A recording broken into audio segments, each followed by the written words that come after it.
with me is REALME GT7, and today I would like to show you how you can turn on or off location.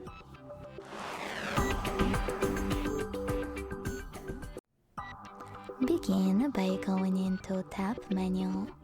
In order to do that, swipe down from the top right corner of your screen. Now look for location shortcut, and when you find it, click on it.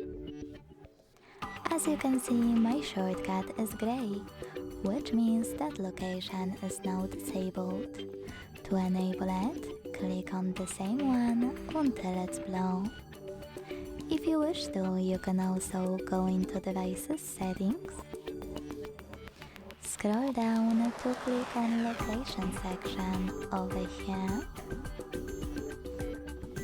And use this switcher next to Use Location feature to turn it off or on. Thanks so much for watching. If you enjoyed this video, don't forget to leave a like, comment and subscribe.